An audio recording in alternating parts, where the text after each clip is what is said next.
ডানকুনিতে এভাবেই নিরাপত্তা বলয় পেরিয়ে মুখ্যমন্ত্রী কনভয়ের কাছে পৌঁছে যাওয়ার জন্য তৃণমূল কাউন্সিলরকে ধমক দিল পুলিশ। আচমকাই খামনে এভাবেই মুখ্যমন্ত্রীর কনভয়ের কাছে চলে যান তৃণমূল কাউন্সিলর। मेरा सफेद तुरंत खुले, भरपूर झाग दे और इसकी स्मार्ट साइंस दे स्मार्ट केयर और फ्रेशनेस। मेरी चॉइस मेरा सफेद। এরপর ডানকুনির ওই তৃণমূল কাউন্সিলরকে ধমক দেন পুলিশ কমিশনার।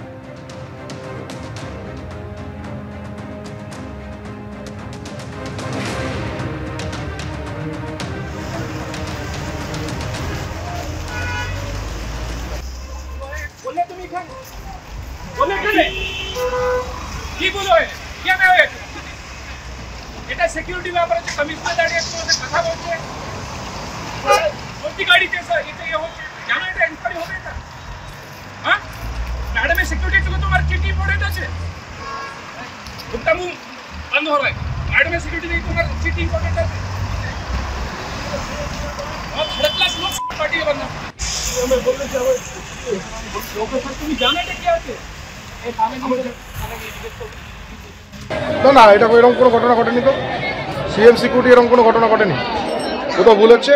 আমাদের এই আন্ডারপাসের দাবিতে আমরা এইখানে যে অবস্থান বিক্ষোভ করছি এবং সাধারণ মানুষের ডানকুনির যে মানুষ তাদের দীর্ঘদিনের দাবি এই আন্ডারপাস নির্মাণের জন্য আমরা এখানে অবস্থান বিক্ষোভ করছি এবং ডানকুনির মানুষের যেভাবে আমরা সাড়া পাচ্ছি সেইটা দেখে আমরা এই অবস্থান আরও তীব্র থেকে তীব্রতর করব এবং প্রতিবাদ চলবে। 18 মাস পর বীরভূমে নিজের বাড়িতে ফিরলেন অনুব্রত মণ্ডল। সমর্থকরা উচ্ছ্বসিত, ঢাক বাজিয়ে আবির খেলে নকুলদানা বিলি করে স্বাগত জানানো হলো তৃণমূল নেতাকে। অনুব্রতকে ফের একবার বাক সম্বোধন করলেন ফেরহাদ হাকিম।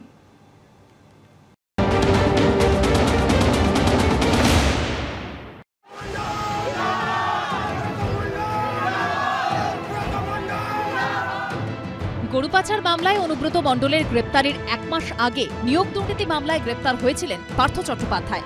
অনুব্রত মণ্ডল জামিন পেয়ে জেল থেকে বেরোলেও পার্থ চট্টোপাধ্যায় এখনও জেলে।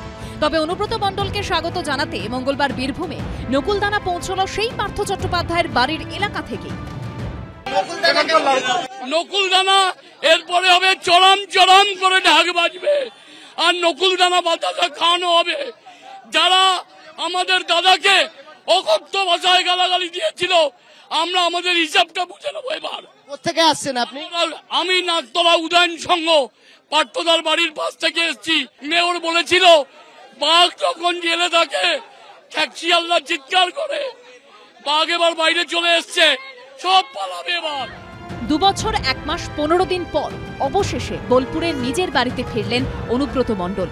মঙ্গলবার সকালে পুষ্পবৃষ্টি, শঙ্খধ্বনি, সবুজ আবির স্লোগানে তাঁকে স্বাগত জানালেন তৃণমূল কর্মীরা।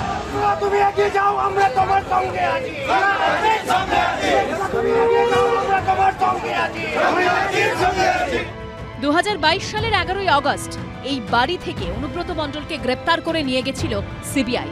মঙ্গলবার সেই বাড়ির কাছাকাছি আসতে আবেগপ্রবণ হয়ে পড়েন তৃণমূলের একদা দোর্দণ্ড প্রতাপ নেতা। দেখুন, আমি বলি, আমি এতদিন পর ফেললাম, 2 বছর পর ফেললাম, 2.5 বছরের মতন। সবাই ভালো থাকুক। না, শরীর একটু অসুস্থ, পায়ের বেদনা, কোমরে বেদনা। মঙ্গলবার ভোর 4:30 নাগাদ কলকাতা বিমানবন্দরে পৌঁছন অনুব্রত মণ্ডল ও তাঁর মেয়ে সুকন্যা। ভোর 5:20 নাগাদ কলকাতা বিমানবন্দর থেকে বীরভূমের উদ্দেশ্যে রওনা দেন তাঁরা। গুসকরার পর থেকে ভিড় করে দাঁড়িয়েছিলেন তৃণমূল কর্মীরা।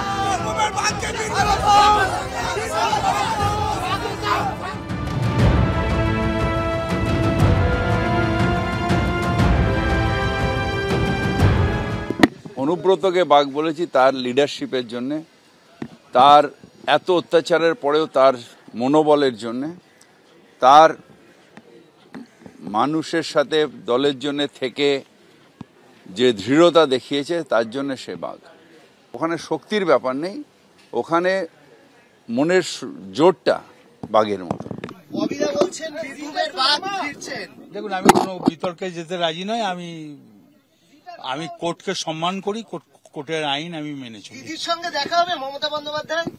শরীর যদি ভালো থাকে, দিদি ভালো থাকুক, দিদির জন্য আমি আছি, বরাবরই থাকবো।